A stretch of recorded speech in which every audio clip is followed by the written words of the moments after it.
Welcome to Aryan Padhaku. I am your biology mentor Smriti Pandey. तो जैसे कि आपको पता है हम लोग टर्म 1 की प्रैक्टिस कर रहे हैं और टर्म 1 में आपके बायो का जो फर्स्ट चैप्टर है उसको हम लोग प्रैक्टिस कर चुके हैं। उसका नाम है sexual reproduction in flowering plant. वो हमारा ओवर हो चुका है।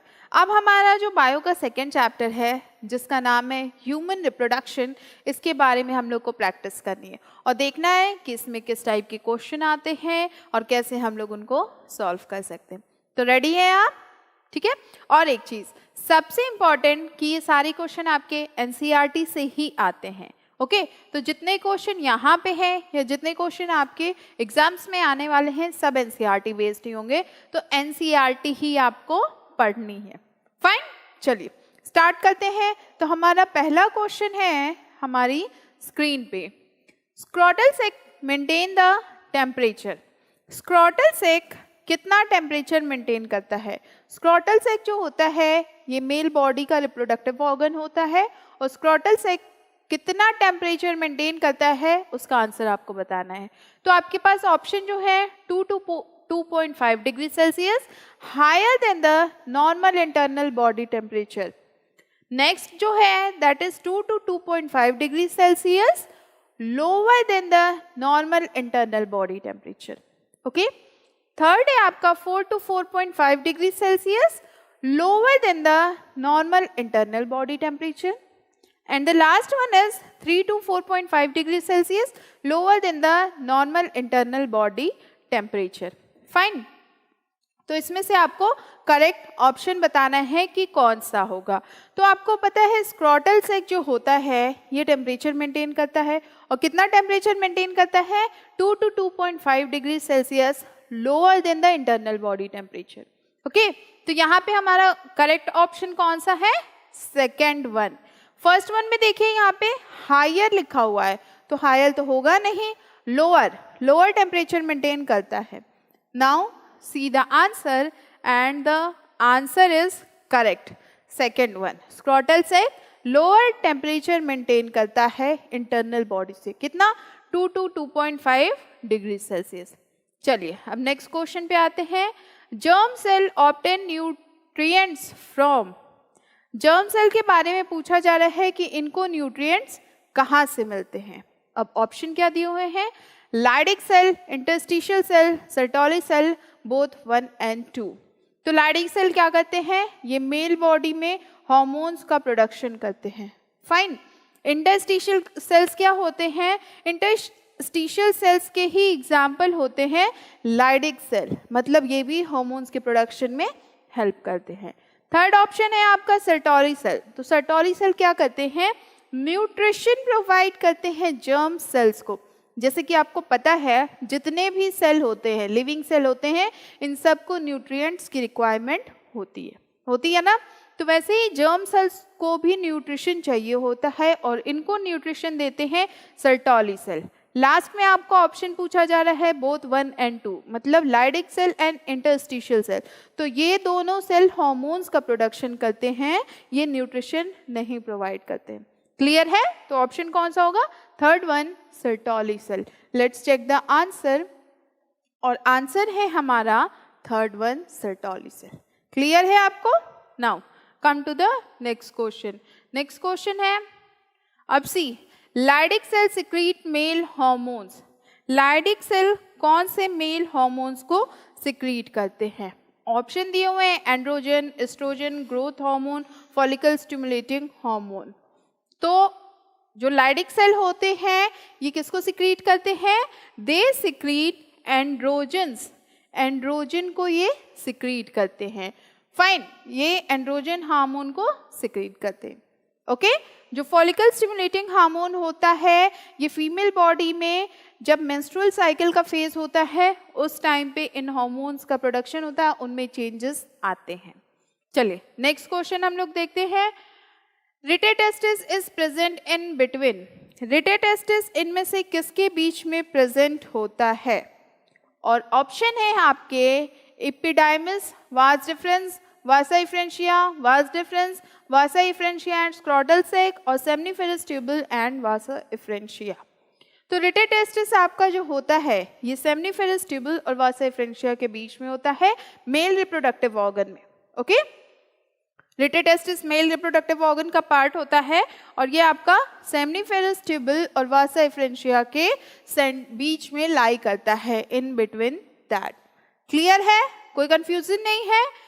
कहोगे बहुत इजी क्वेश्चंस है ना, तो अभी इजी आपको लग रहा है, लेकिन बाद में हो सकता है आपके क्वेश्चन टफ हो जाए। ओके, नाउ चलिए देखते हैं हम लोग नेक्स्ट क्वेश्चन अपना। तो नेक्स्ट क्वेश्चन आपकी स्क्रीन पे है। Seminal plasma is rich in, seminal plasma किस में रिच होता है? ऑप्शन है आपके fructose, sodium, certain enzymes, fructose, calcium and certain enzyme, sodium, calcium and certain enzyme and fructose only. तो जो सेमिनल प्लाज्मा होते हैं ये रिच होते हैं फ्रुक्टोज में, कैल्शियम में और सर्टेन एंजाइम्स। मतलब कहें तो फ्रुक्टोज, कैल्शियम और कुछ एंजाइम्स इनके पास होते हैं। ये मिला के जो सेमिनल प्लाज्मा होता है इनका कॉम्पोजिशन होता है। ये जो आपके ऑप्शंस दिए हुए हैं, अब इनमें से एक करेक्ट ऑप्शन है और वो है सेकेंड वन। फ्रुक्टोज होते हैं, कैल्शियम होते हैं और कुछ एंजाइम्स भी होते हैं। So second option is correct. Fine, चलिए नेक्स्ट क्वेश्चन देखते हैं हम लोग। तो नेक्स्ट क्वेश्चन है आपका the part of stroma of ovary are, part of stroma of ovary पूछा जा रहा है और यहाँ पे देखिए आपके सामने 4 ऑप्शंस गिवन है, that is cortex and medulla, tunica, albuginea and vaginalis, fallopian tube and vagina, uterus and vagina। और एक और चीज़ देखिए, यहाँ पे आपको डायग्राम भी दिया है। ये डायग्राम सिर्फ आपको यहाँ हेल्प के लिए दिया गया है, एग्जाम में आपको ये डायग्राम नहीं मिलने वाला है। एग्जाम में आपको अपने हिसाब से सोच के दिमाग लगा के ही आंसर करना है। तो चलिए हम लोग देख लेते हैं क्या पूछा जा रहा है। The part of stroma of ovary are, यहाँ पे देखिए डायग्राम है, तो अगर इनके पार्ट की बात करें तो यहाँ पे मेड्यूला है, हाइलम है, उसके बाद कॉर्टेक्स है और यहाँ पे क्यूबोडियल एपिथेलियम है। तो ये 4 पार्ट्स दिए हुए हैं। अब कौन सा पार्ट करेक्ट मैच कर रहा है? तो आपका करेक्ट मैच कर रहा है कॉर्टेक्स एंड मेड्यूला। फाइन, चलिए आंसर चेक कर लेते हैं। तो आंसर है हमारा कॉर्टेक्स एंड मेड्यूला और ये सही आंसर है। क्लियर है, कोई कंफ्यूजन नहीं है? डायग्राम से भी आप क्लियर कर सकते हो। ओके, बट अब सोचिए कि अगर ये डायग्राम नहीं आएगा एग्जाम में तब आप कैसे करोगे? तो ये डायग्राम आपके माइंड में फिट होना चाहिए कि कैसे कैसे क्या कॉम्पोजिशन है, कैसे कैसे स्ट्रक्चर है, कहाँ कौन सा पार्ट प्रेजेंट है, ये सब कुछ। फाइन, चलिए नेक्स्ट क्वेश्चन देखते हैं हम लोग।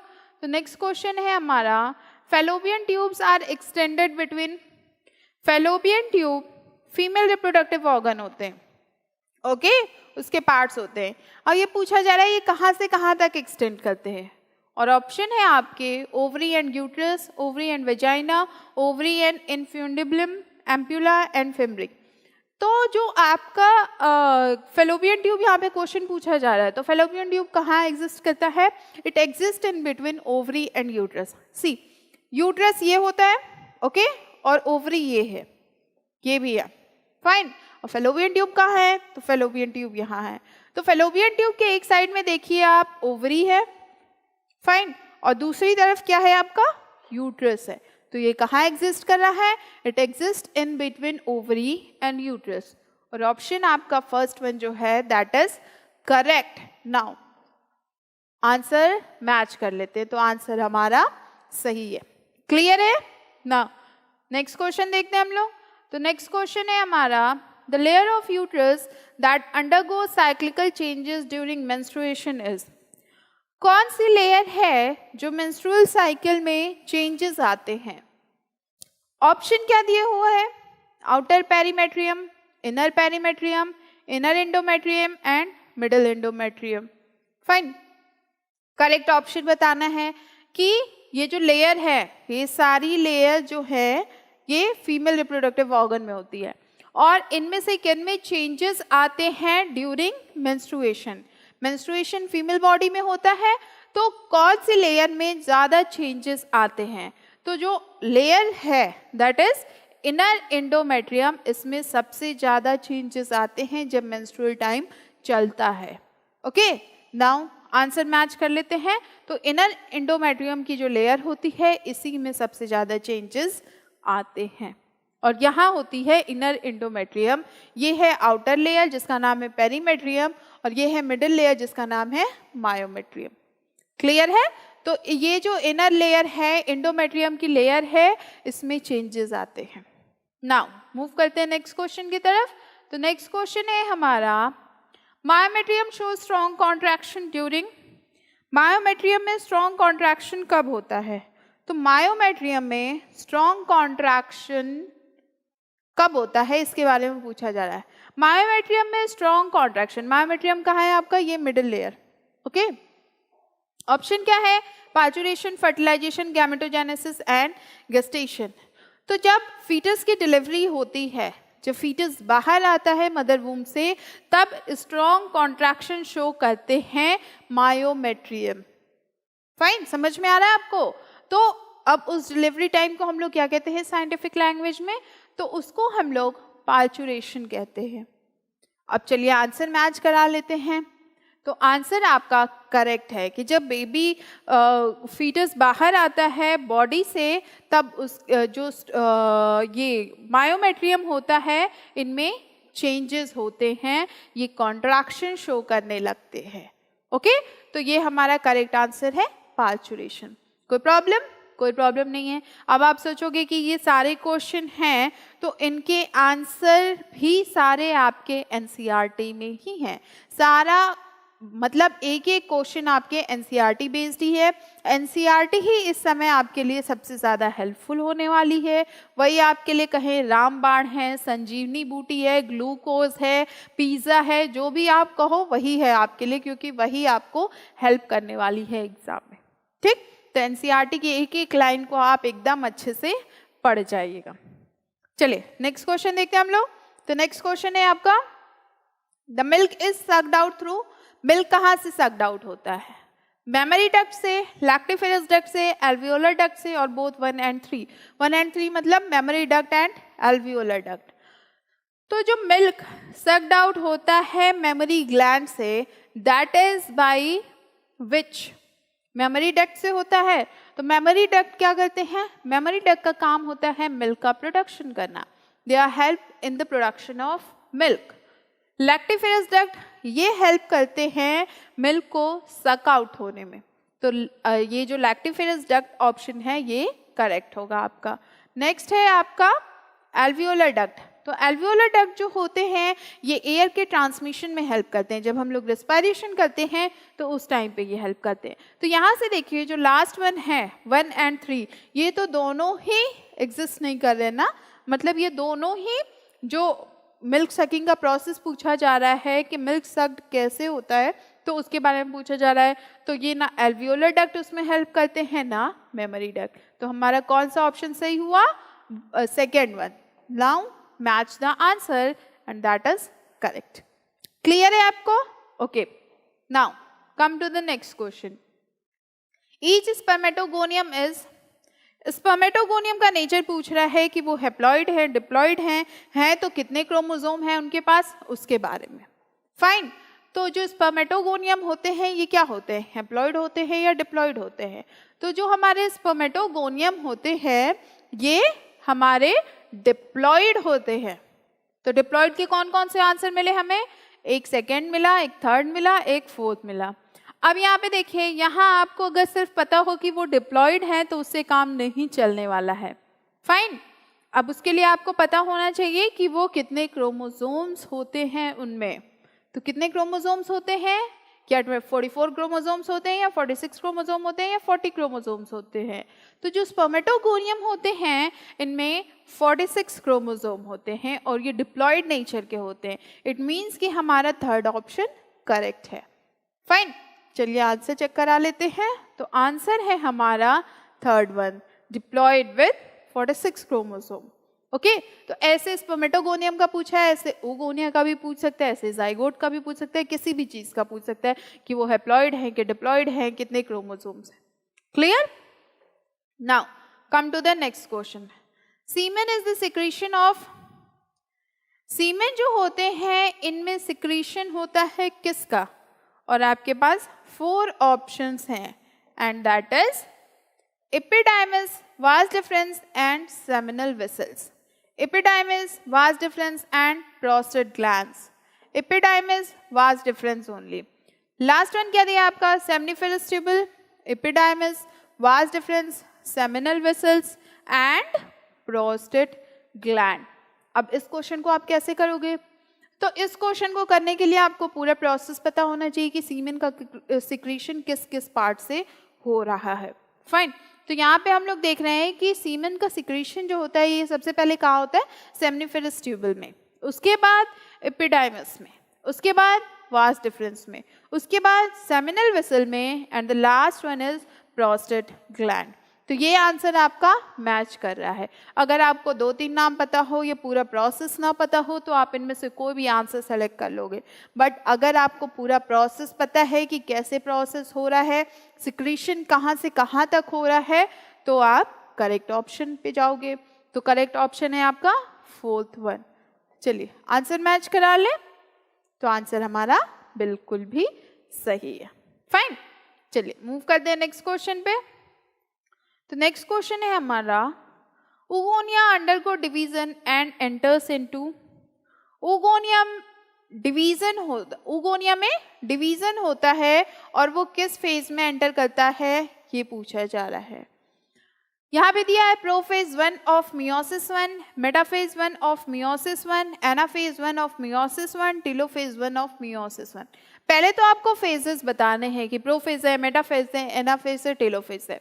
उसके बाद आपको बताना है मियोसिस कि कौन सी मियोसिस है. तो अगर आपको पता हो, यहाँ पे देखिए पूरा मियोसिस 1 ही पूछा गया है. ओके. और यहाँ पे फेजेस अलग अलग कर दिए गए हैं. फाइन. अब यहाँ पे अगर आपको फेज पता होगा तो आप आंसर कर ले जाओगे, है ना. तो यहाँ पे अगर हम लोग देखें तो जो oogonia होता है ये फीमेल फीटस में बिफोर बर्थ ही फॉर्म हो जाता है. उसके बाद क्या होता है, बर्थ होने के बाद इनमें सेल डिवीजन होने लगते हैं और सेल डिवीजन के टाइम में ये एंटर करते हैं प्रोफेज 1 में. ओके. तो prophase 1 of meiosis 1. Correct option आपका है first one, prophase 1 of meiosis 1. चलिए आंसर मैच कर लेते हैं हम लोग. तो आंसर हमारा बिल्कुल भी सही है. ठीक. अब यहाँ देखिए कितने छोटे छोटे क्वेश्चन पूछे जा रहे हैं. मियोसिस 1 कौन सा फेज है, कौन से हार्मोन्स का रिलीज हो रहा है, प्रोसेस क्या है, पासेस क्या है, पाथवे क्या है, कुछ भी आपसे पूछा जा सकता है. चलिए मूव करते हैं हम लोग नेक्स्ट क्वेश्चन की तरफ. नेक्स्ट क्वेश्चन है हमारा, the number of primordial follicle left at puberty. Number of primordial follicles जो होते हैं ये प्यूबर्टी के टाइम पे लेफ्ट होते हैं और कितने लेफ्ट होते हैं इनका नंबर पूछा जा रहा है. 60,000 only, 60,000 to 80,000 only, 80,000 to 1 lakh only, 20,000 to 30,000 only. तो जो number of primordial follicle left होते हैं at the time of puberty that is 60,000 to 80,000. तो यहाँ ऑप्शन कौन सा करेक्ट होगा? That is second one, 60,000 to 80,000 only. Now check the answer and the answer is right. Okay. तो यहाँ आप देखिए नंबर से रिलेटेड क्वेश्चन भी पूछे जा रहे हैं. कितने नंबर में फॉर्मेशन हो रहा है, कितने नंबर लेफ्ट रह जा रहे हैं, किस स्टेज पे कितने नंबर बचे रह रहे हैं, ये भी पूछा जा रहा है. फाइन. तो आप ये सब कुछ बिल्कुल भी अच्छे से पढ़ लीजिएगा. चलिए नेक्स्ट क्वेश्चन पे आते हैं. नेक्स्ट क्वेश्चन है हमारा आपकी स्क्रीन पे. A large haploid secondary oocyte and a tiny first polar body are formed after. large haploid secondary oocyte और tiny first polar body जो होते हैं ये कब फॉर्म करते हैं? ऑप्शन है आपके first meiotic division, first mitotic division, first meiotic division, first amniotic division, before first meiotic division. अब देखिए यहाँ पे मियोटिक माइटोटिक दोनों पूछा जा रहा है. फर्स्ट यहाँ भी फर्स्ट है, यहाँ फर्स्ट है, यहाँ भी फर्स्ट है. तो मियोटिक, माइटोटिक, एमनियोटिक किस डिवीजन में होगा? तो जो आपके लार्ज हैप्लॉइड सेकेंडरी oocyte होते हैं और टिनी पोलर बॉडीज जो होती हैं ये कब फॉर्म होते हैं? They are formed when first meiotic division occur. तो यहाँ आपका ऑप्शन करेक्ट होगा। जब फर्स्ट मेयोटिक डिवीजन होता है तो ही लार्ज हेप्लॉइड सेकेंडरी oocyte का फॉर्मेशन होता है और टिनी छोटी छोटी पोलर बॉडीज का भी फॉर्मेशन होता है। क्लियर है? नाउ आंसर मैच कर लेते हैं हम लोग। तो आंसर है हमारा करेक्ट। फाइन, चलिए नेक्स्ट क्वेश्चन देखते हैं हम लोग। तो नेक्स्ट क्वेश्चन है हमारा menstrual cycle includes. Menstrual cycle क्या इंक्लूड होती है? अब यहाँ पे देखिए कई सारे फेजेस दिए हुए हैं। सबसे पहले क्या दिया हुआ है? फॉलिक्यूलर फेज, कितने दिन का दिया हुआ है ये भी है, 7 to 14 days. Luteal phase from 10 to 14 days. Menstrual phase from 10 to 16 days, both 1 and 2। 1 and 2 का मतलब फॉलिक्यूलर फेज और ल्यूटल फेज। अब सोचिए जरा, यहाँ पे अगर आपने फेजेस सिर्फ पढ़ रखे हैं, तो फेजेस पढ़ रखे हैं तो क्या फेजेस सारे हेल्पफुल होंगे? अब अगर यहाँ पे देखिए लिखा हुआ है फॉलिक्यूलर फेज, फिर ल्यूटल फेज, फिर मेंस्ट्रुअल फेज, तो पहले तो आपको फेज पता होना चाहिए। फेज पता होने के बाद वो फेज कितने ड्यूरेशन का होता है, इट मीन्स कितने डेज का होता है, ये भी आपको पता होना चाहिए। तो मेंस्ट्रुअल साइकिल जो होती हैं ये इंक्लूड करती है फॉलिक्यूलर फेज 7 to 14 डेज की। नाउ आंसर मैच करा लेते हैं हम लोग, तो सही है। अच्छा आप देखिए यहाँ पे कैसे क्वेश्चन पूछ सकते हैं। हो सकता है follicular phase follicular phase follicular phase सारा फॉलिक्यूलर फेज लिख दें, यहाँ पे सिर्फ डेज चेंज कर दें, like 7 to 14 days, 10 to 14 days, 10 to 16 days. अब यहाँ पे आपको मान लीजिए फेज पता है बट ड्यूरेशन नहीं पता है, तो आप आंसर गलत कर दोगे। इसीलिए कह रहे हैं आप ड्यूरेशन भी पढ़ लो और आप डेज भी पढ़ लो। ठीक है बच्चों, तो ये एकदम अच्छे से पढ़ लीजिएगा कौन से कितने डेज का फेज होता है और कितने टाइम तक होता है और कौन कौन से फेजेस होते हैं। Come to the next. During mid cycle the rapid secretion of LH result in. Mid cycle में रैपिड सिक्रीशन होता है LH का। LH मतलब ल्यूटिनाइजिंग हार्मोन। इसका रिजल्ट क्या होता है? ऑप्शन है आपके ovulation, development of oogonia, development of secondary oocyte and tertiary follicle, formation of polar body. तो मिड साइकिल में जब रैपिड सिक्रीशन होता है ल्यूटिनाइजिंग हार्मोन्स का, तो उस टाइम पे ओवल्यूशन होता है। क्या होता है? ओवल्यूशन। तो करेक्ट आंसर है हमारा ओवल्यूशन। नाउ मैच कर लेते हैं, सी करेक्ट है। सी, अब क्वेश्चन देखिए, क्वेश्चन पूछने का तरीका, क्योंकि यहाँ पे हार्मोन से क्वेश्चन पूछ लिया है डायरेक्ट कि अगर ये हार्मोन का सिक्रीशन हो रहा है तो फेज कौन सा चल रहा है। फाइन, तो यहाँ पे मिड साइकिल में रैपिड सिक्रीशन हो रहा है अगर ल्यूटिनाइजिंग हार्मोन्स का, तो उसका मतलब होता है ओवल्यूशन का टाइम है। क्लियर है? चलिए नेक्स्ट क्वेश्चन पे हम लोग आते हैं। तो नेक्स्ट क्वेश्चन है हमारा आपकी स्क्रीन पे है और क्वेश्चन है आपका The sperm induced changes in the zona pellucida to block the entry of। sperm जो होता है ये जब ओवम में एंटर कर जाता है, तो ओवम में एंटर करने के बाद ये जोना पेल्यूसिडा की लेयर को ब्लॉक कर देता है। अब ब्लॉक क्यों करता है? ब्लॉक इसलिए करता है ताकि इसमें बहुत सारे स्पर्म्स की एंट्री ना हो, क्योंकि एक टाइम पे मिलियन ऑफ स्पर्म्स रिलीज होते हैं। अब मिलियन ऑफ स्पर्म्स, इतने ओवम तो होते नहीं कि फर्टिलाइज हो सके, सिर्फ एक स्पर्म ही फर्टिलाइज होता है। तो जब एक स्पर्म ओवम के पास एंटर कर जाता है तो वो क्या करता है, जो जोना पेल्यूसिडा की लेयर होती है उसको ब्लॉक कर देता है, ताकि जो अदर स्पर्म्स हैं, मिनी स्पर्म्स हैं, उनकी एंट्री रुक जाए। मतलब ये गेट बंद कर देते हैं, ब्लॉक कर देते हैं। तो करेक्ट आंसर है आपका मेनी स्पर्म्स। एक स्पर्म की एंट्री को रोक के ही करेंगे क्या? दूसरी बात, एक्रोसोम ऑफ स्पर्म ओनली, तो जो एक्रोसोम होगा सिर्फ उसको नहीं ये रोकते हैं, जो स्पर्म्स होते हैं बहुत सारे उसकी पूरी एंट्री को ही ब्लॉक कर देते हैं। ओके, चलिए नेक्स्ट देखते हैं हम लोग। Next question, the secretion of which part of sperm help to enter the ovum. अब देखिए यहाँ पे पूछा जा रहा है कि अगर सिक्रीशन हो रहा है स्पर्म का तो वो ओवम में किस पार्ट से एंटर करेगा। तो स्पर्म का स्ट्रक्चर इसके लिए आपको पता होना चाहिए।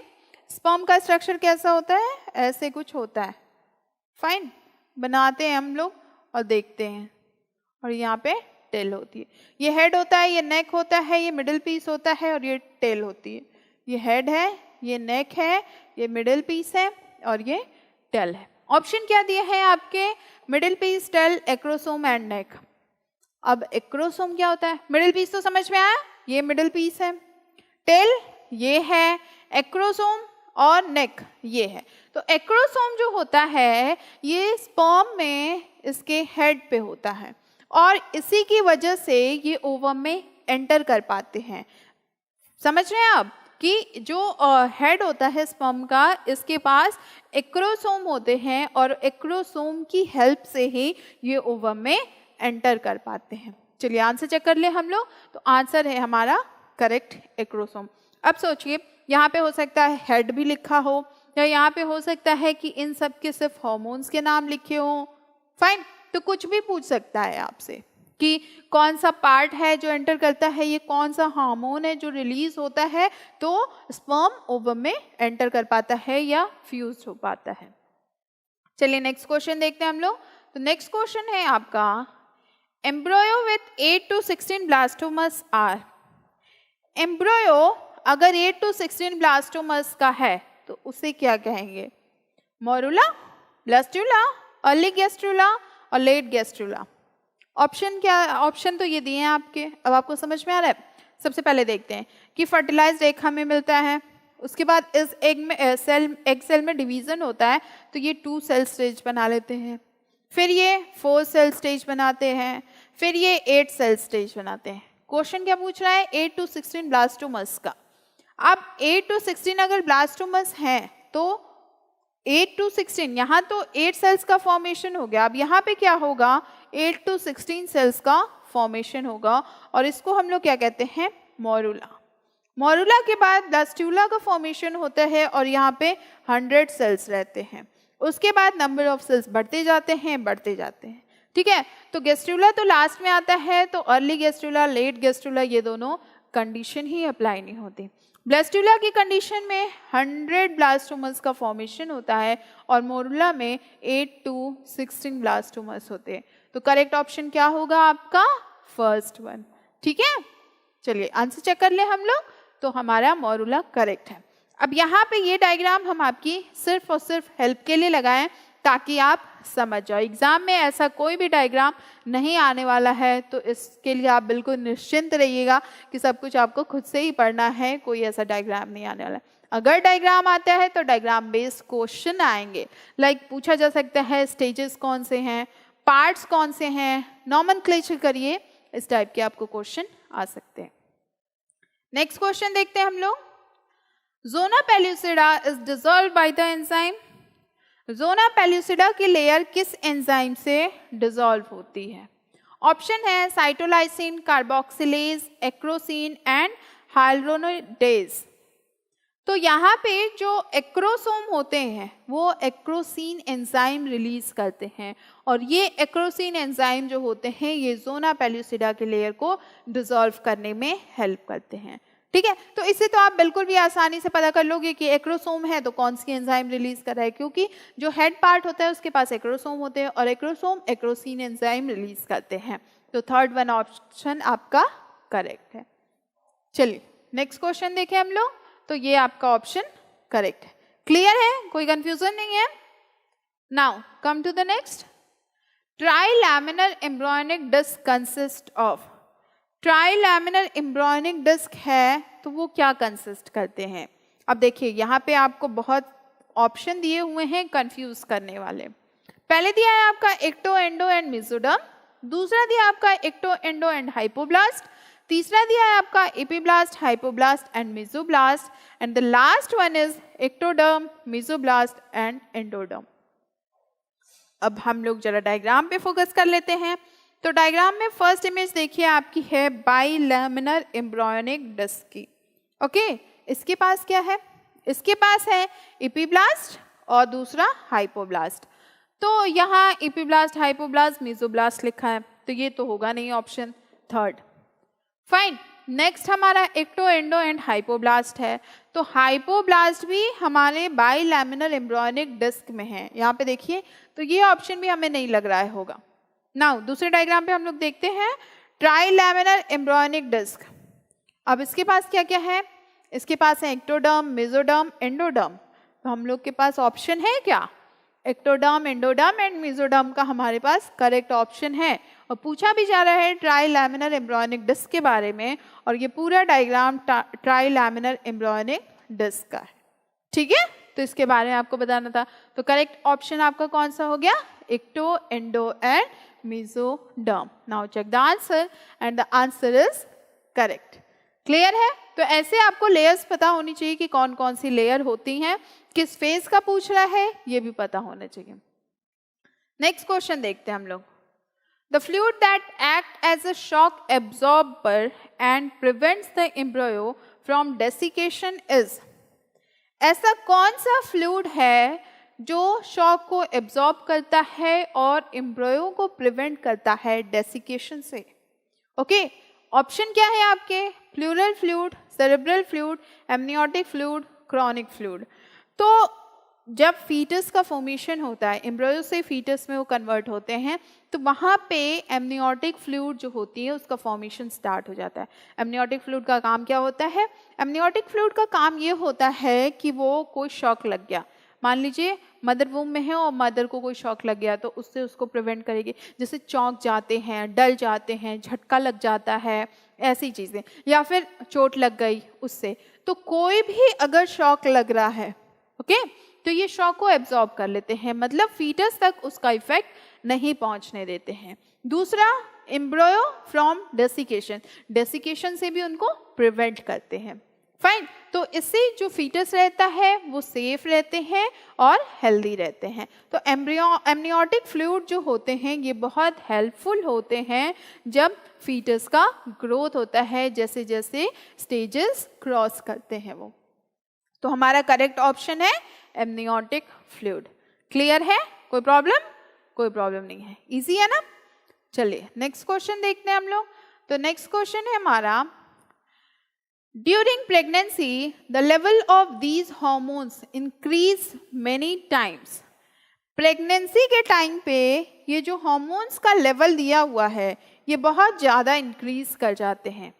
कौन से हॉर्मोन्स हैं जो इंक्रीज कर जाते हैं इतना, उसके बारे में पूछा जा रहा है। ओके, ऑप्शन क्या है आपके, पहला ऑप्शन देखिए दिया है एस्ट्रोजन, दूसरा क्या दिया है उसी सीक्वेंस में प्रोजेस्टोजेंस, थर्ड है कॉर्टिसोल ओनली। सेकेंड ऑप्शन जो है आपका that is oestrogen, progestogens, cortisol, prolactin only. Third है आपका oestrogen, progestogens, cortisol, prolactin and thyroxine only. Last है आपका एस्ट्रोजन एंड प्रोजेस्टोजेंस ओनली। अब देखिए, जब प्रेगनेंसी का टाइम होता है तो उस टाइम पे जो मदर बॉडी होती है और जो फीटस की बॉडी होती है, इन दोनों को हार्मोन्स चाहिए होता है ग्रोथ के लिए, डेवलपमेंट के लिए। क्योंकि as a normal person women को भी हार्मोन्स चाहिए, और फीटस का तो ग्रोथ ही हो रहा है, डेवलपमेंट ही हो रहा है, तो उसको भी हार्मोन्स चाहिए। तो दोनों को हार्मोन्स कौन प्रोवाइड करते हैं, जो मदर बॉडी होती है वही प्रोवाइड करती है। अब मदर बॉडी में उस समय क्या होता है कि हार्मोन्स का लेवल बहुत ज़्यादा बढ़ जाता है। फाइन, बहुत ज़्यादा बढ़ जाता है, और कौन कौन से हार्मोन्स हैं हमें उसके बारे में बताना है। तो ये जो हार्मोन्स हैं हमारे oestrogen, progestogens, cortisol, prolactin and thyroxine, ये सारे हार्मोन्स जो हैं 1 2 3 4 5 इनका लेवल बहुत बढ़ जाता है, मतलब मैनी टाइम्स, थोड़ा बहुत नहीं बहुत ज़्यादा बढ़ जाता है। फाइन, तो करेक्ट ऑप्शन है हमारा थर्ड वन। चलिए मूव करते हैं नेक्स्ट क्वेश्चन पे। तो नेक्स्ट क्वेश्चन है आपका, by the end of first trimester the major organ system formed are. First trimester के टाइम पे जो मेजर ऑर्गन सिस्टम होते हैं ये फॉर्म्ड होते हैं। फर्स्ट ट्राइमेस्टर मीन्स क्या होता है, प्रेगनेंसी में 9 मंथ्स होते हैं। अब ये 9 मंथ्स को 3 ट्राइमेस्टर्स में डिवाइड किया गया है। जो स्टार्टिंग के 3 मंथ्स होते हैं दैट इज 1 2 3, ओके। तो ये जो 1 2 3 होता है इसका नाम होता है फर्स्ट ट्राइमेस्टर। जो 4 to 6 होता है इसका नाम होता है सेकेंड ट्राइमेस्टर, और जो 7 to 9 होता है इसका नाम होता है थर्ड ट्राइमेस्टर। तो 1 2 3 1 month, second month and third month, ये हो गया आपका फर्स्ट ट्राइमेस्टर में। और इसके बारे में पूछा जा रहा है कि इसमें कौन से ऑर्गन सिस्टम का फॉर्मेशन हुआ होता है। तो फीटल एम्ब्रॉयो का फॉर्मेशन होता है, मतलब पहले तो इसमें फर्टिलाइजेशन होता है, 2 एग सेल्स का फर्टिलाइजेशन होता है, मतलब एक एग सेल होती है और एक स्पर्म होता है, ओवम और स्पर्म का फर्टिलाइजेशन होता है। तो यहाँ हमारा जाइगोट बनने लगता है। अब जाइगोट के बाद उसमें सेल डिवीजन बढ़ने लगता है, तो second week, third week, fourth week, fifth week, ऐसे ऐसे उनका डेवलपमेंट बढ़ने लगता है। अब नाउ देखिए यहाँ पे जो फर्स्ट वीक है, फर्स्ट वीक में 2 सेल्स का आपस में फर्टिलाइजेशन हो गया है, फिर सेकेंड वीक में इनमें सेल डिवीजन स्टार्ट हो गया है, थर्ड वीक में देखिए यहाँ पे एम्ब्रॉयो का हार्ट बन गया है, ओके। फोर्थ वीक में आईज, हार्ट एंड लिम्स का फॉर्मेशन हो गया है, फिफ्थ वीक में आईज, हार्ट एंड लिम्स का फॉर्मेशन हो गया, सिक्स वीक में जो टिथ हैं, ईयर्स हैं, इनका फॉर्मेशन हो गया, मतलब जो टिथ के ऊपर का पोर्शन होता है उसका डेवलपमेंट होता है। उसके बाद एक्सटर्नल जेनेटिलिया का फॉर्मेशन होता है, और एक्सटर्नल जेनेटिलिया मतलब जेनाइटल ऑर्गन्स का फॉर्मेशन होता है। तो यहाँ पे ऑप्शन दिए हैं limbs and external genital organs, limbs only, external genital organs only, heart and limbs only. तो फर्स्ट ट्राइमेस्टर के एंड में, फर्स्ट ट्राइमेस्टर के एंड तक लिम्स और एक्सटर्नल जेनाइटल ऑर्गन्स का डेवलपमेंट हो गया रहता है। दूसरा ऑप्शन पूछा जा रहा है लिम्स, तो जब जेनाइटल ऑर्गन का भी डेवलपमेंट हो गया रहता है और जेनाइटल ऑर्गन हमें ऑप्शन में भी दिया हुआ है, तो हम क्यों लिम्स सेलेक्ट करेंगे? नहीं करेंगे ना। नाउ एक्सटर्नल जेनाइटल ऑर्गन के साथ भी वही कंडीशन है कि जब यहाँ पे लिम्स का भी फॉर्मेशन हुआ है और सिर्फ एक्सटर्नल जेनाइटल ऑर्गन्स की कंडीशन दी हुई है, तो हम क्यों इसे सेलेक्ट करेंगे। थर्ड है हार्ट एंड लिम, तो हार्ट का भी फॉर्मेशन हुआ है, लिम्स का भी फॉर्मेशन हुआ है, बट ओवरऑल देखें तो कौन सा करेक्ट आंसर है, क्योंकि पूरा फर्स्ट ट्राइमेस्टर पूछा जा रहा है। तो फर्स्ट ट्राइमेस्टर के टाइम पे एक्सटर्नल जेनाइटल ऑर्गन और लिम्स का डेवलपमेंट हो जाता है, तो फर्स्ट ऑप्शन हमारा करेक्ट है। क्लियर है, कोई कंफ्यूजन नहीं है। चलिए नेक्स्ट क्वेश्चन हम लोग देखते हैं। ऐसे आपसे सेकेंड ट्राइमेस्टर के बारे में पूछा जा सकता है, थर्ड ट्राइमेस्टर के बारे में भी पूछा जा सकता है, किसी भी ट्राइमेस्टर के बारे में पूछा जा सकता है। अब क्वेश्चन देखते हैं हम लोग अगला। तो नेक्स्ट क्वेश्चन हमारा है, each memory gland consist of glandular tissue and fat and milk secreted by gastric glands, only glandular tissue और ओनली फैट। जो भी मेमोरी ग्लैंड है वो क्या कंसिस्ट करते हैं, इसके बारे में पूछा जा रहा है। तो जो मेमोरी ग्लैंड होते हैं ये कंसिस्ट करते हैं ग्लैंडुलर टिश्यूज एंड फैट को, ओके। तो हमारा करेक्ट ऑप्शन कौन सा होगा, फर्स्ट वन।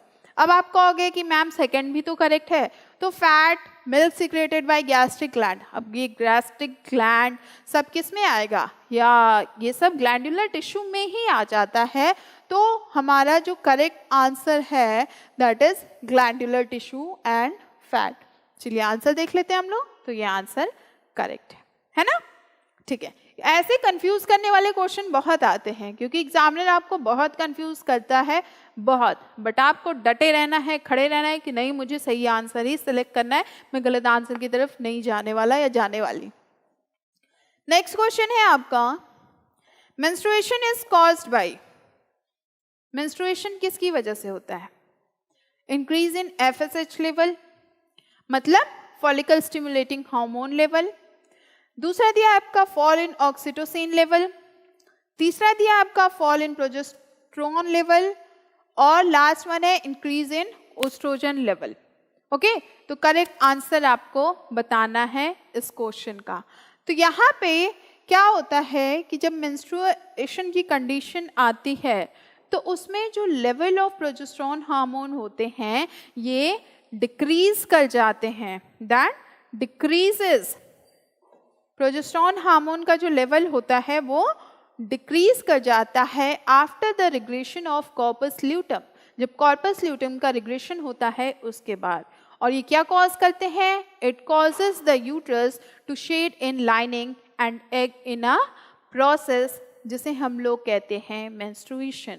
तो यहाँ पे हमारा ऑप्शन क्या होगा, फॉल इन प्रोजेस्टेरोन लेवल। चलिए आंसर चेक कर लेते हैं हम लोग। तो ये है हमारा करेक्ट आंसर थर्ड वन। ठीक है, नाउ मूव करें नेक्स्ट क्वेश्चन की तरफ। तो नेक्स्ट क्वेश्चन है हमारा, oogenesis is different for spermatogenesis in the following aspect। oogenesis अगर spermatogenesis से अलग है तो वो कैसे है? रिप्रोडक्शन डिवीजन, क्या उसमें रिप्रोडक्शन डिवीजन हुआ इसलिए, या फिर हैप्लॉइड गैमेट्स आर फॉर्म्ड, दोनों में हैप्लॉइड गैमेट्स फॉर्म हो रहे हैं इसलिए, या फिर the process initiated during the embryonic stage, and the last one is a non reduction division. तो जब हम लोग oogenesis पढ़ रहे थे तो उस टाइम पे हम लोगों ने देखा था कि oogonia का जो फॉर्मेशन होता है ये फीमेल बॉडी में, मतलब कि जब फीमेल फीटस मदर वूम में रहते हैं तभी इनका पूरा फॉर्मेशन हो जाता है, उसके बाद इसमें सिर्फ डिवीजन होता है। स्पर्मेटोजेनेसिस की बात करें तो स्पर्मेटोजेनेसिस क्या होता है, प्यूबर्टी के टाइम पे होता है। फाइन, तो ये कैसे उससे डिफरेंट है? That is different because the process initiated during the embryonic stage. ये जो प्रोसेस होता है ये स्टार्ट होता है एम्ब्रियोनिक स्टेज में। क्लियर?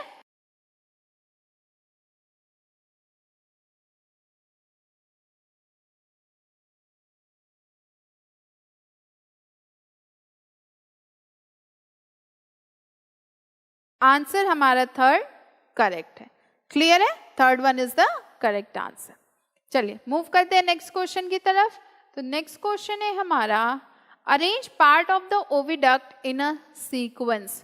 ओविडक्ट के कुछ पार्ट दिए हुए हैं और इनको सीक्वेंस में अरेंज करना है। देखिए अब यहाँ पे आपका सीक्वेंस भी दिया हुआ है कि कौन सा सीक्वेंस होगा सही। फाइन, और इसको आपको सही सीक्वेंस में अरेंज करना है। अब आप कहोगे ये कैसा क्वेश्चन है, तो मेरे भाई ऐसा क्वेश्चन भी आ सकता है आपके एग्जाम में। फाइन, तो यहाँ पे क्या दिया हुआ है, सबसे पहले दिया हुआ है इस्थमस, फिर क्या दिया हुआ है इन्फ्यूंडिबुलम, उसके बाद क्या दिया हुआ है यूटेराइन कैविटी, उसके बाद क्या दिया हुआ है fimbriae, now ampulla, and the last one is cervical canal. तो सबसे पहले हमारा क्या आता है, सबसे पहले हमारा आता है फिम्ब्री। तो पहले हम लोग ढूंढते हैं डी कहाँ है, डी फर्स्ट पे कहाँ है, तो डी यहाँ भी फर्स्ट पे है, डी यहाँ भी फर्स्ट पे, डी यहाँ भी फर्स्ट पे है, डी यहाँ भी फर्स्ट पे, मतलब डी से काम नहीं चलने वाला, अब दूसरा ऑप्शन चेक करना पड़ेगा। तो दूसरा ऑप्शन हमारा क्या है, दूसरा ऑप्शन है हमारा इन्फ्यूंडिबुलम, मतलब बी है ना, ये बी है, तो डी के बाद हमारा आया बी, ये यहाँ पे मिल गया। इसके बाद क्या है एम्प्यूला, तो ये हमारा ई आ गया। इसके बाद क्या है इस्थमस, तो आपका इस्थमस आ गया, फिर यूटेराइन कैविटी है और फिर आपका सर्वाइकल कैनाल है। तो ये इस सीक्वेंस में अरेंज हो गया, मतलब फिम्ब्री, इन्फ्यूंडिबुलम, उसके बाद आपका एम्प्यूला, इस्थमस, फिर यूटेराइन कैविटी और फिर सर्वाइकल कैनाल, इस सीक्वेंस में, मतलब हमारा फर्स्ट वन करेक्ट है। अब चलिए जरा आंसर चेक कर ले, तो आंसर हमारा सही है। क्लियर, कोई कंफ्यूजन नहीं है। चलिए मूव करते हैं नेक्स्ट क्वेश्चन की तरफ। तो नेक्स्ट क्वेश्चन है हमारा, read the following and arrange them in a sequence. यहाँ पे हमें इसको पढ़ना है और सही सीक्वेंस में लगाना है। फाइन, नाउ देख लेते हैं हम लोग क्या सीक्वेंस है भाई इसका सही। तो सही सीक्वेंस है इनका, पहले क्या दिया है ओवा, ओके, उसके बाद क्या दिया हुआ है oogonia, उसके बाद क्या दिया हुआ है primary oocyte, secondary oocyte and Graafian follicle. इसको हमें सही अरेंजमेंट में सेट करना है। तो सबसे पहले हमारा क्या होगा, सबसे पहले oogonia का फॉर्मेशन होता है, तो oogonia मतलब हमारा बी नंबर पे है, बी हमारा फर्स्ट कहाँ मिल रहा है, एक यहाँ मिल रहा है और एक यहाँ मिल रहा है। उसके बाद क्या होता है प्राइमरी oocytes का फॉर्मेशन होता है, it means C. Primary oocyte के बाद सेकेंडरी oocyte का फॉर्मेशन होता है, मतलब डी, इसके बाद Graafian follicle E, and at the last ova. Fine, तो ये आपका सही सीक्वेंस है D, that is fourth one. Now come and check the answer, and the answer is correct. चलिए नेक्स्ट क्वेश्चन देखें हम लोग। तो नेक्स्ट क्वेश्चन है आपका, रीड द फॉलोइंग। अब इसमें कुछ दिया हुआ है, इसको हमें पढ़ के और इसका करेक्ट कॉम्बिनेशन चेक करना है कि कौन सा करेक्ट कॉम्बिनेशन का है। फाइन, तो हमारे पास क्या स्टेटमेंट लिखा हुआ है, and the statement is the sperm move to ampullary ischemic junction for the fertilization. Second क्या लिखा है, फर्टिलाइजेशन अकर इन यूट्रस. तो फर्टिलाइजेशन क्या यूट्रस में होता है, फर्टिलाइजेशन आपका फेलोपियन ट्यूब में होता है. Okay, the process of fusion of sperm with an ovum is called fertilisation. तो ये तो सही है. Ovum is enveloped by zona pellucida. ये सारे आपको दिए हुए हैं और इसका क्या हमें करना है, करेक्ट कॉम्बिनेशन बताना है कि कौन सा होगा. तो यहाँ पे देखिए जो गलत स्टेटमेंट है that is fertilisation occur in uterus, यही सिर्फ गलत है, बाकी फर्स्ट थर्ड एंड फोर्थ सही है. तो फर्स्ट थर्ड फोर्थ हमें कहाँ मिल रहा है, थर्ड ऑप्शन पे मिल रहा है. ओके, चलिए आंसर चेक कर लें हम लोग. तो आंसर है हमारा करेक्ट. ठीक है, ऐसे छोटे छोटे क्वेश्चंस आ सकते हैं. मतलब अगर ऐसे छोटे छोटे अगर आपके कॉन्सेप्ट्स क्लियर नहीं है तो आप नहीं कर पाओगे. Now come to the next question and that is C. Question क्या पूछा जा रहा है ये हम लोग देखते हैं. अब क्वेश्चन है कि the graphene follicle contains the following structure. Graphene follicle में ये स्ट्रक्चर दिए हुए हैं और इनको अरेंज करना है फ्रॉम आउटसाइड टू इनसाइड. ठीक है, outside to inside, outer layer से इनर लेयर की तरफ मूव करना है. ऑप्शन क्या है, corona radiata, zona pellucida, antrum, discus, proligerus and membrana granulosa. इसको हमें अरेंज करना है. फाइन, तो यहाँ पे सबसे पहले हमारा क्या आएगा, हमारा सबसे पहले आएगा मेम्ब्रेना ग्रैन्युलोसा. ओके, सबसे बाहर क्या होता है, मेम्ब्रेना ग्रैन्युलोसा. तो अब हम लोग देखते हैं कि हमारे जो ऑप्शन है डी, ये हमें कहाँ मिल रहा है. तो ये हमें थर्ड पे मिल रहा है, फर्स्ट पे मिल रहा है, फोर्थ पे मिल रहा है. सेकेंड वन तो पूरा ही पूरा नहीं एग्जिस्ट कर रहा है. नेक्स्ट पे आते हैं हम लोग. नेक्स्ट क्या आता है आपका, तो नेक्स्ट आता है आपका एंट्रम. ओके, तो एंट्रम पे कौन सा नंबर है, ई. ई यहाँ पे आपको मिल गया. उसके बाद क्या आएगा आपका डिस्कस, प्रोलिजरस, तो ये आपका बी पे है. फिर आपका क्या आएगा, कोरोना रेडिएटा और फिर जोना पेल्यूसिडा. तो ये पूरा सीक्वेंस है फ्रॉम आउटसाइड टू इनसाइड. तो इस हिसाब से हम देखें तो हमारा थर्ड ऑप्शन करेक्ट है. अब चलिए जरा हम लोग आंसर चेक कर लेते हैं. तो आंसर हमारा third one is correct. Fine, now come to the next question. Next question हम लोग देखते हैं. Read the statement. स्टेटमेंट पढ़ना है और इसका करेक्ट कॉम्बिनेशन बताना है हम लोगों को. ओके, अब स्टेटमेंट क्या है, चलिए हम लोग पढ़ते हैं और उसके बारे में उसका आंसर ढूंढते हैं.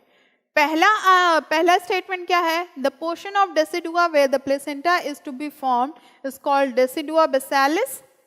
और दूसरा क्या है, the part of decidua that separate the embryo from the uterine lumen is called decidua parietalis. Fine, और उसके बाद क्या है, the part lining of the rest of the uterus cavity is called decidua parietalis. तो यहाँ पे पूछा जा रहा है इन सब का करेक्ट कॉम्बिनेशन बताना है कि करेक्ट कॉम्बिनेशन कौन सा है. फाइन, तो यहाँ पे आप देख रहे हैं जो करेक्ट कॉम्बिनेशन है that is first one and third one. अब कैसे, जो पोर्शन होता है डेसिडुआ का जहाँ पे प्लेसेंटा जो होता है ये फॉर्म्ड होता है, इसको हम लोग कहते हैं डेसिडुआ बेसालिस. वही फिर नेक्स्ट क्वेश्चन पूछा, नेक्स्ट स्टेटमेंट है the part of decidua that separate the embryo from the uterine lumen is called decidua parietalis. तो ये नहीं होता है. The part lining the rest of the uterus cavity is called decidua paritalis. तो इस हिसाब से हम लोग देखें तो हमारा फर्स्ट एंड थर्ड सही है और हमारा ऑप्शन ए सही है. Now check the answer and that is correct.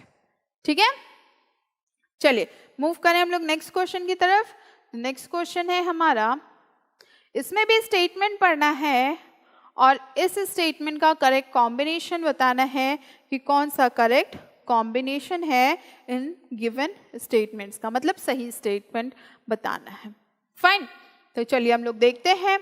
तो यहाँ पे लिखा है मायोटोम डेवलप स्केलेटल मसल. तो मायोटोम जो होते हैं ये स्केलेटल मसल्स को डेवलप करते हैं, तो ये तो करेक्ट है. Skeleton forms vertebral column. क्या कह देंगे, स्केलेटन जो होते हैं ये फॉर्म करते हैं वर्टिब्रल कॉलम को, तो ये भी करेक्ट है, ये भी करेक्ट है। थर्ड वन दिया हुआ है dermatome forms dermis of skin only. तो डर्मेटोम क्या करते हैं, ये कनेक्टिव टिश्यू को फॉर्म करते हैं। तो इस हिसाब से हम लोग देखें तो हमारा 1 और 2 करेक्ट है and that is correct option. चलिए देखते हैं हम लोग हमारा आंसर सही है या नहीं। तो हमारा आंसर बिल्कुल सही है, फाइन।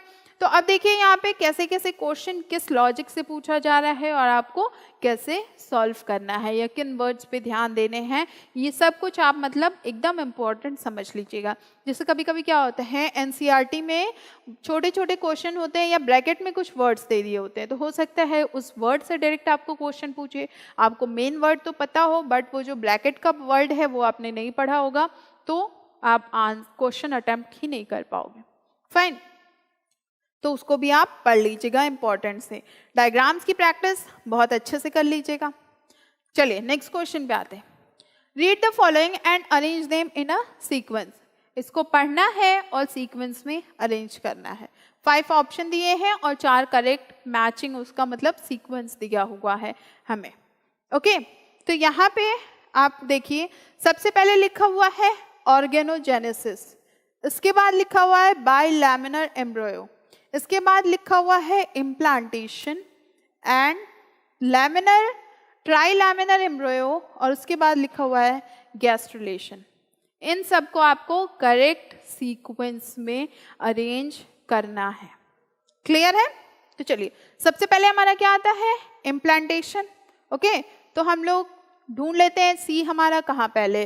तो सी हमारा फर्स्ट पे पहले है, सेकंड पे पहले है, बाकी थर्ड फोर्थ पे नहीं है। तो सबसे पहले तो इम्प्लांटेशन ही आएगा, तो इन दोनों की कंडीशन ही नहीं है। नाउ नेक्स्ट पे देखते हैं हम लोग। तो नेक्स्ट पे आता है हमारा बाइलैमिनर एम्ब्रियो, तो ये हमारा बी है, तो ये हमें यहाँ पे बी मिल गया। ओके, नाउ उसके बाद क्या है, गैस्ट्रुलेशन आता है, तो ये आपका ई है।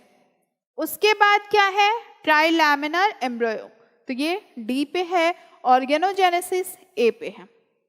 ठीक है, तो इस हिसाब से देखें तो फर्स्ट वन हमारा करेक्ट है। अच्छा आप देखिए, अगर आपको 2 या 3 सीक्वेंस पता हो तो आप कैसे करोगे। मान लीजिए यहाँ पे लिखा है सी, यहाँ पे लिखा है सी। ओके, तो ये दोनों आपको पता है कि पहले यही आने वाला है, तो पहले आपने वो सेलेक्ट कर लिया, फाइन।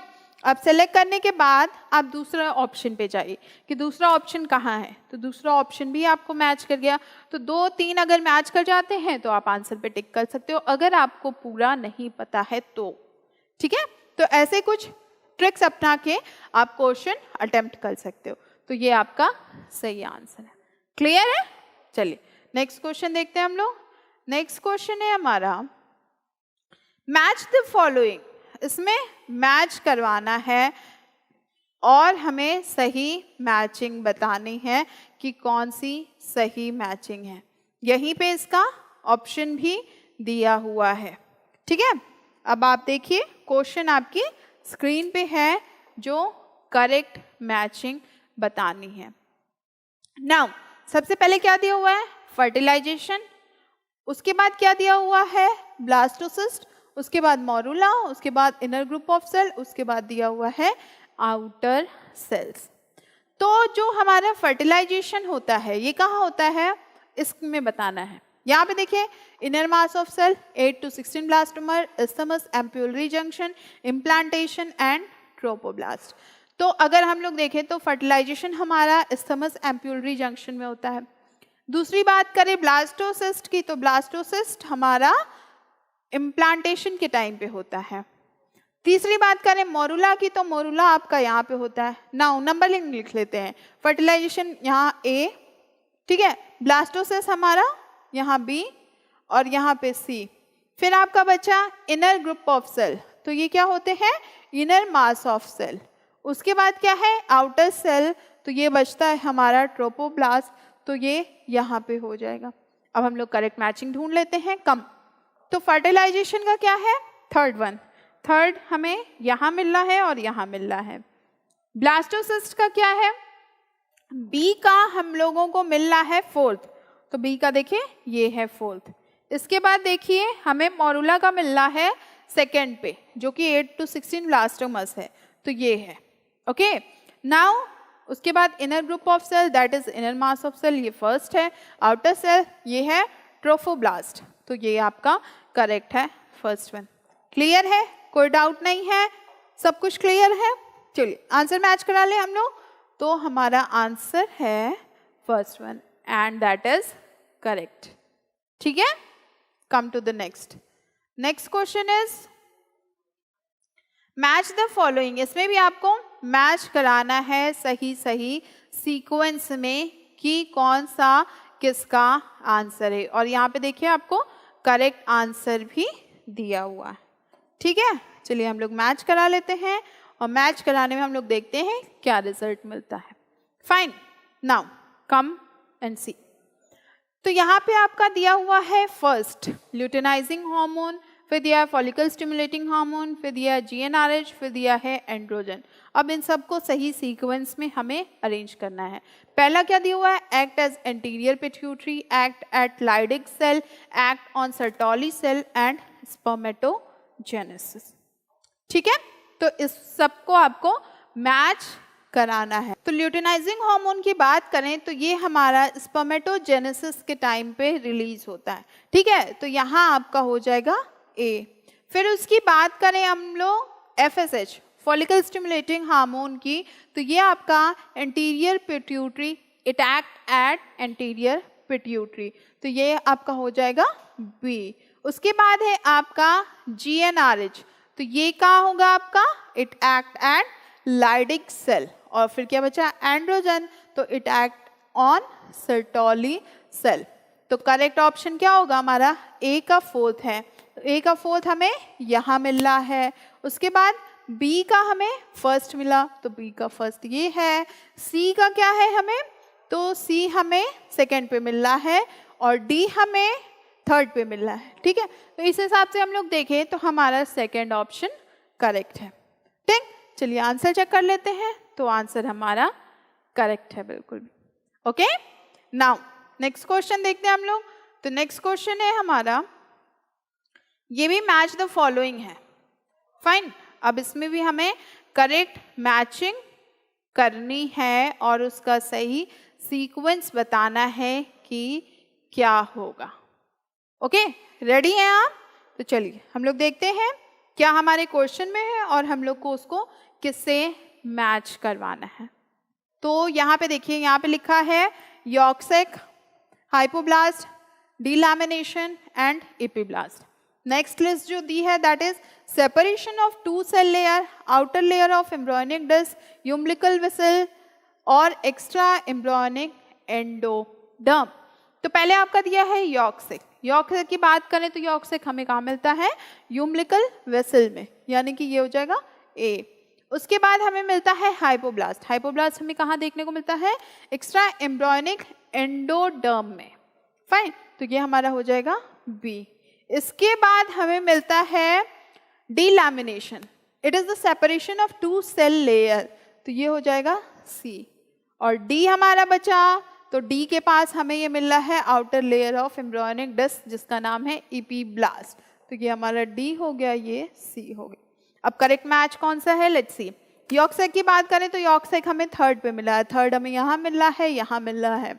दूसरा देखें हाइपोब्लास्ट की, तो ये हमें एक्स्ट्रा एम्ब्रियोनिक एंडोडर्म, मतलब ये फोर्थ, तो ये यहाँ पे फोर्थ है आपका।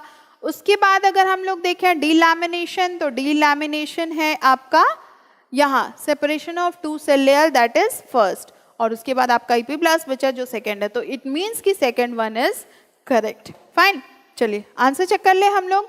तो आंसर है हमारा करेक्ट सीक्वेंस। ठीक है, ओके, चलिए नेक्स्ट क्वेश्चन देख लेते हैं हम लोग। तो नेक्स्ट क्वेश्चन है हमारा, यहाँ भी मैचिंग करनी है, दो लिस्ट दिए हुए हैं और इनका सही से मैच करना है आपको। अब यहाँ पे देखिए पूरा आंसर भी दिया हुआ है जो सही मैचिंग का है। तो इसमें हम लोग देखते हैं इसमें हम लोग को क्या मिलता है, कौन सा सही मैच हम लोग करवा पाते हैं। ठीक है, नाउ यहाँ पे दिया हुआ है relaxin, HCG, inner cell mass, umbilical cord, और यहाँ पे दिया हुआ है ovary, placenta, stem cell between embryo placenta. तो रिलैक्सिन जो होते हैं ये ओवरी से रिलीज होते हैं। HCG जो होते हैं ये प्लेसेंटा में पाए जाते हैं। इनर सेल मास जो होते हैं ये स्टेम सेल में होते हैं। और यूम्बिलिकल कॉर्ड जो होता है ये बिटवीन एम्ब्रियो एंड प्लेसेंटा। तो ये हमारा बिल्कुल सही सीक्वेंस में दिया हुआ, मतलब A का मैचिंग 1 है, B का मैचिंग 2 है, C का मैचिंग 3 है, D का मैचिंग 4 है। क्लियर है? तो यहाँ हमें कौन सा सही सीक्वेंस मिल रहा है? Second one. Okay, now come and check the answer and the answer is correct. Okay, तो बच्चों ये थे आपके बायोलॉजी के सेकेंड चैप्टर ह्यूमन रिप्रोडक्शन के कुछ क्वेश्चंस की प्रैक्टिस करवाने के लिए। बाकी आप बहुत अच्छे से NCERT पढ़िए, हर एक छोटे छोटे टॉपिक्स जो बोल्ड वर्ड्स हैं उनको भी बहुत अच्छे से पढ़िए। उसके बाद इस जो वीडियो के डिस्क्रिप्शन बॉक्स में आपको एक PDF फाइल मिलेगी। उस PDF फाइल में केस स्टडी दिया हुआ है और उस केस स्टडी में इसी चैप्टर से रिलेटेड कुछ क्वेश्चंस आपको मिलेंगे, तो वो भी आपको सॉल्व करने। ठीक है, हम लोग फिर नेक्स्ट क्लास में मिलेंगे नेक्स्ट चैप्टर के साथ और कुछ और क्वेश्चंस की प्रैक्टिस करेंगे। तब तक आप पढ़ते रहिए। Take care, good bye.